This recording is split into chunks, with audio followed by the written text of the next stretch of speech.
Hello, कैसे हैं आप लोग। मैं हूं उपेंद्र सिंह और आप हैं मेरे साथ मेरे यूट्यूब चैनल पे। आज हम बिपिन चंद्र पाल के बारे में बात करेंगे। और बिपिन चंद्र पाल की जब हम बात करते हैं तो हमको एक त्रिमूर्ति याद आती है जिसको हम कहते हैं लाल, बाल और पाल। लाल, बाल और पाल। तो लाल कौन है? लाला लाजपत राय। बाल कौन है? तिलक। और पाल कौन है? बिपिन चंद्र पाल। और इन तीनों ने मिलकर के भारतीय राष्ट्रीय कांग्रेस और भारतीय राष्ट्रीय आंदोलन के चरित्र को, कैरेक्टर को, नेचर को पूरी तरीके से बदल दिया था।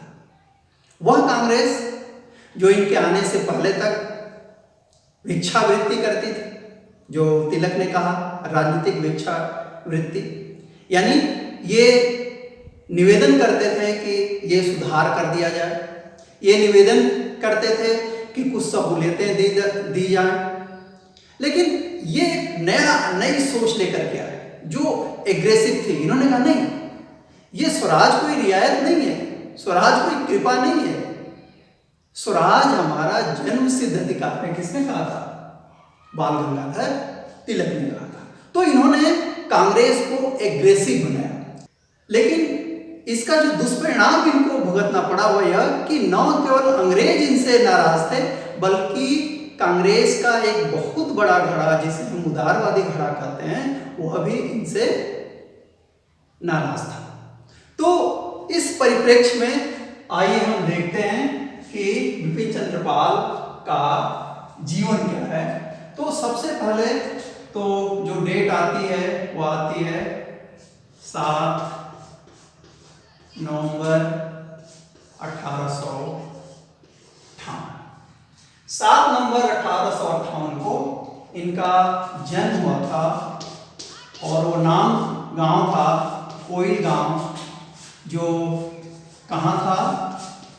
सिलहट जिले में था। और सिलहट कहाँ था? बंगाल प्रेसिडेंसी।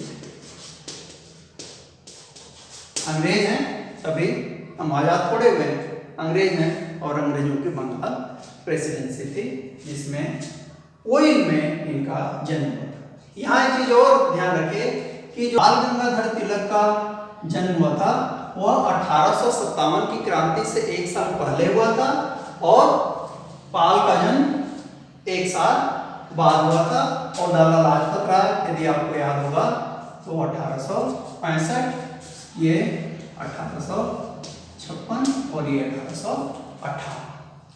इनके पिता थे राम चंद्र पाल और इनकी माता थी नारायणी देवी। रामचंद्र पाल के बारे में एक चीज और जाने कि ये फारसी के बहुत बड़े स्कॉलर थे, विद्वान थे, और साथ में ये एक छोटे से जमींदार भी थे। यानी वे उस अंग्रेजी परंपरा के ही, सिस्टम के ही एक पार्ट थे। जमींदार क्या करते थे? अंग्रेजों के लिए टैक्स वसूल करते थे, भूमि का वसूल करते थे। तो पिताजी तो अंग्रेजों के सिस्टम में थे, लेकिन जो पुत्र हुआ बिपिन चंद्र पाल, वह अंग्रेजों के खिलाफ एक बड़ी लड़ाई लड़ने के लिए सामने आता है। तो ये फिर इनकी जो शिक्षा होती है, शुरुआती शिक्षा, तो वह मिशन स्कूल में होती है। मिशन स्कूल में होती है और मिशन स्कूल से निकलने के बाद 1875 में ये आते हैं कहाँ? कलकत्ता विश्वविद्यालय। और कलकत्ता विश्वविद्यालय आकर के इनके लाइफ में बहुत बड़ा चेंज आता है। सबसे बड़ी चीज तो पहली चीज यही थी कि इनका अध्ययन, हायर एजुकेशन। दूसरी चीज कि यहाँ आकर के ये कुछ बड़े बड़े नेताओं से मिले, जैसे SN बनर्जी, जिनको ये शुरू में अपना गुरु मानते थे। फिर केशव चंद्र सेन, प्लस एक और थे शिवनाथ शास्त्री। ये जो नेशनलिज्म वाली बात थी ना, देशभक्ति, राष्ट्रभक्ति, स्वतंत्रता, व्यक्तिवाद, इन विचारों को सीखा इन्होंने शिवनाथ शास्त्री से। और चूंकि एक राष्ट्रीय चेतना, एक नवीन राष्ट्रीय चेतना का जन्म हो रहा था बंगाल में भी, कलकत्ता में क्यों?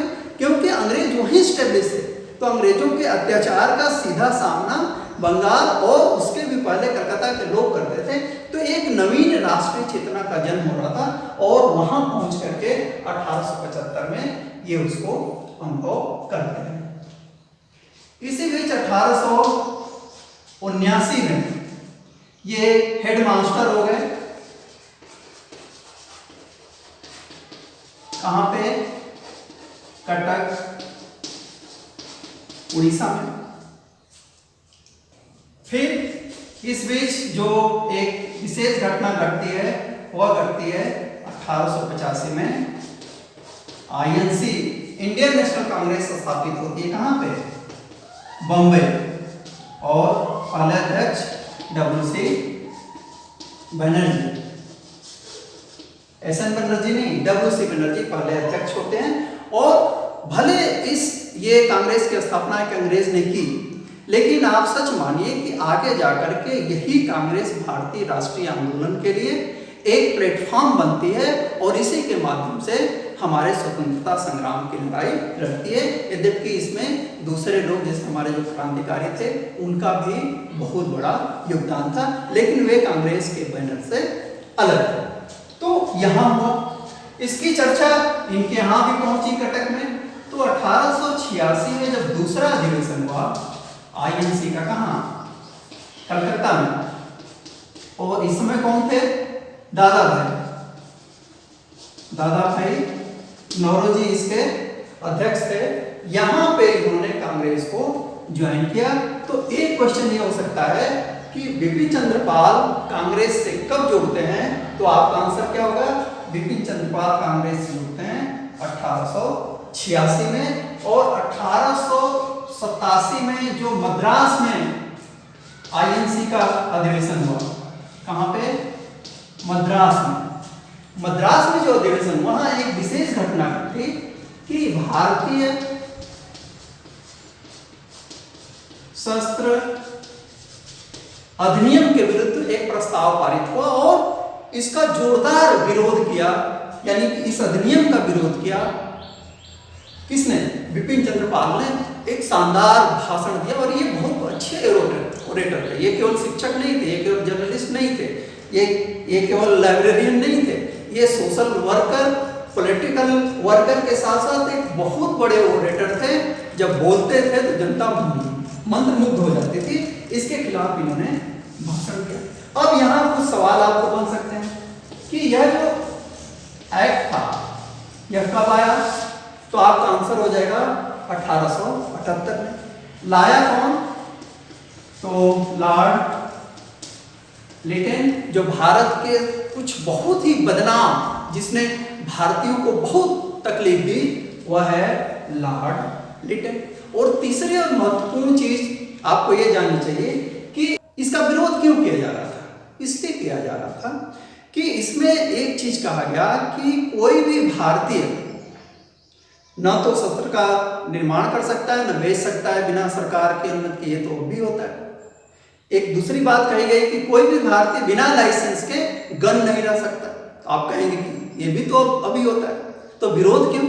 विरोध इसलिए कि भारतीयों को तो लाइसेंस लेना था गन रखने के लिए, लेकिन यूरोपियन को यह लाइसेंस जरूरी नहीं था। यानी एक भारतीय यदि गन रखना चाहता है तो उसे सरकार की अनुमति चाहिए। और यदि कोई यूरोपियन, चाहे वो फ्रांसीसी हो, चाहे इंग्लैंड का हो, चाहे जर्मन हो, चाहे अमेरिकन हो, यदि कोई विदेशी गन रखता है तो उसको लाइसेंस लेने की जरूरत नहीं थी। यह चूंकि भेदभाव था, इसलिए न केवल कांग्रेस बल्कि बिपिन चंद्र पाल ने भी इसका पुरजोर विरोध किया।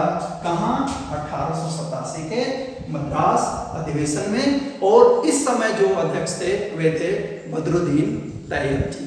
बदरुद्दीन तैयब जी। तो पहले डब्ल्यू.सी. बनर्जी, दूसरे दादा भाई और तीसरे बदरुद्दीन तैयब जी। इसके बाद 1890 में ये कटक से आ गए कलकत्ता पब्लिक लाइब्रेरी। हेडमास्टर थे पहले कटक में, उसको उन्होंने छोड़ा और कलकत्ता की पब्लिक लाइब्रेरी में क्या हो गए, लाइब्रेरी बन गए। फिर 1899 में ये जाते हैं कहाँ, इंग्लैंड जाते हैं। इंग्लैंड के मैनचेस्टर कॉलेज में इन्होंने एडमिशन लिया। किसके लिए, तुलनात्मक थियोलॉजी, कंपैरेटिव थियोलॉजी, तुलनात्मक धर्मशास्त्र के अध्ययन। लेकिन जब ये इंग्लैंड गए, लंदन गए, तो वहाँ भी माहौल बदलना। वहाँ भी भारतीयों का एक छोटा सा समूह था। वहाँ एक इंडियन हाउस की स्थापना हो चुकी थी, जहाँ राष्ट्रवादी लोग एकत्रित होते थे और आगे की प्लानिंग करते थे। तो इंगेजमेंट उधर बढ़ गया और इस प्रकार इनकी जो पढ़ाई थी वह पूरी नहीं हुई। और 1901 में ये कहाँ आ जाते हैं, भारत आ जाते हैं। और भारत आकर के इन्होंने एक मैगजीन निकाला, साप्ताहिक थी, अखबार था, न्यू इंडिया। और इस न्यू इंडिया के माध्यम से इन्होंने 3 विचारों को, जो ये इंग्लैंड से लेकर के आए थे, उनको आगे बढ़ाने का प्रयास किया। एक तो इन्होंने कहा कि क्या है, रैशनलिज्म यानी तर्कवाद या बुद्धिवाद। दूसरा इन्होंने कहा नेशनलिज्म, राष्ट्रवाद यानी हमें स्वराज चाहिए। और तीसरा इन्होंने कहा धर्म निरपेक्षता। रैशनलिज्म,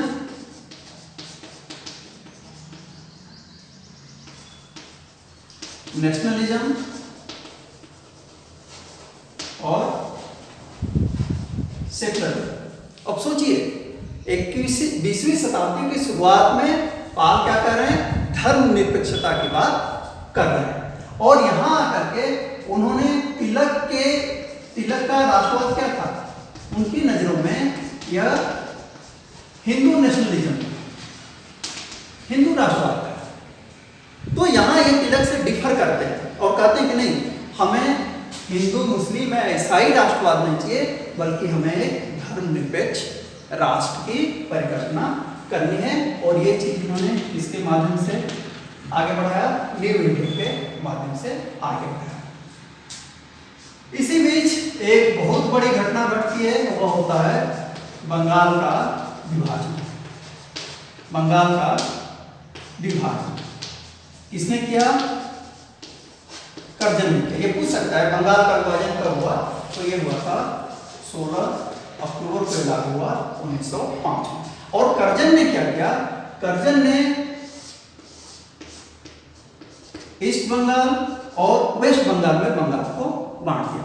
और मेरी व्यक्तिगत राय है कि यह वह विभाजन था, यह वह जहर था, या जहर का वह बीज था जो 1947 में विकसित होकर के पाकिस्तान के रूप में सामने आता है। जब मैं ऐसा कह रहा हूं तो क्यों कह रहा हूं, इसलिए कह रहा हूं कि इसने एक नई चीज सामने रखी, जिसको अंग्रेजों ने मुस्लिम समुदाय को समझाया कि भाई शुरू में क्या हुआ था, शुरू में हिंदू मुसलमान दोनों इसका, कुछ अपवाद छोड़ दीजिए तो हिंदू मुसलमान दोनों इसका विरोध कर रहे थे बंगाल के बंटवारे का। लेकिन एक वर्ग था जिसमें ढाका के नरेश थे, जो बाद में चल करके क्या करते हैं, मुस्लिम लीग की स्थापना करते हैं। तो ऐसे लोगों को इन्होंने समझाया कि भाई तुम क्यों विरोध कर रहे हो, तुम तो सामूहिक संयुक्त जो बंगाल था उसमें तुम माइनॉरिटी में थे। अब हमने क्या किया, बंगाल को बांट दिया, तो भले तुम पश्चिमी बंगाल में माइनॉरिटी में हो, लेकिन पूर्वी पूर्वी बंगाल में तो तुम मेजॉरिटी में आ गए। और यह जो मेजॉरिटी और माइनॉरिटी का गेम था, यह शुरू हुआ कर्जन के द्वारा 1905 में। तो गांधी ने एक बार कहा था कि पाकिस्तान, भारत का विभाजन या पाकिस्तान का जन्म मिंटो और मार्लो के कारण हुआ, लेकिन मैं कहता हूं कि यह शुरुआत हुई थी कर्जन के समय में।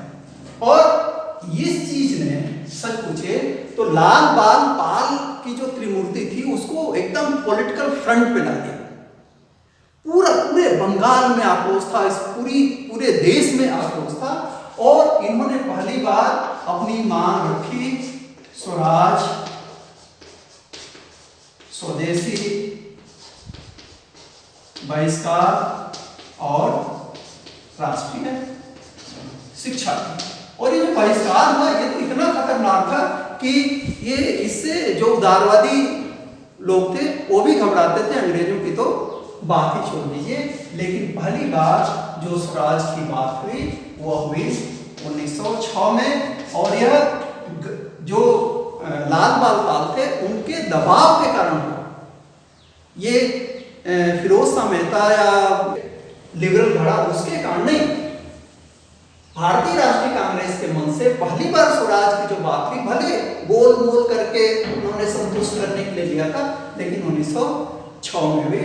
और 1906 में इन विचारों को आगे बढ़ाने के लिए इन्होंने एक अखबार निकाला, वंदे मातरम, जो कि डेली अखबार था और उसके द्वारा इसका प्रचार प्रसार किया गया।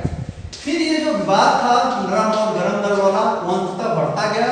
और आप जानते हैं कि सूरत विच्छेद होता है और कांग्रेस विभाजित होती है, गरम दल एक्सट्रीमिस्ट और नरम दल लिबरल में। और यह विभाजन कब तक चलता है?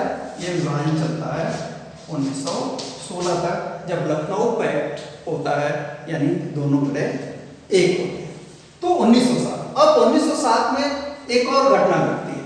वह घटना क्या है कि बाल गंगाधर तिलक, लाला लाजपत राय और बिपिन चंद्र पाल तीनों को जेल भेजने की कोशिश हुई, जिसमें बाल गंगाधर तिलक को तो 6 वर्ष की जेल भी हो गई।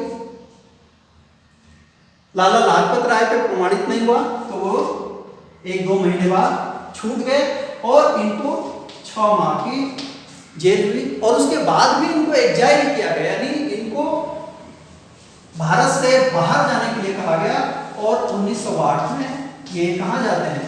उसी इंग्लैंड में जाते हैं जिसके लोग इनको 1907 में जेल में डालने की कोशिश और फिर बाहर भेजने की कोशिश कर रहे हैं। तो 1908 में ये चले जाते हैं कहाँ? इंग्लैंड। और वहां से ये आते हैं 1911 में भारत आते हैं। और भारत आकर के इन्होंने एक नया कंसेप्ट दिया और इसको नोट कर लीजिए, मोहन मिलता नहीं है। इसको इन्होंने कहा एम्पायर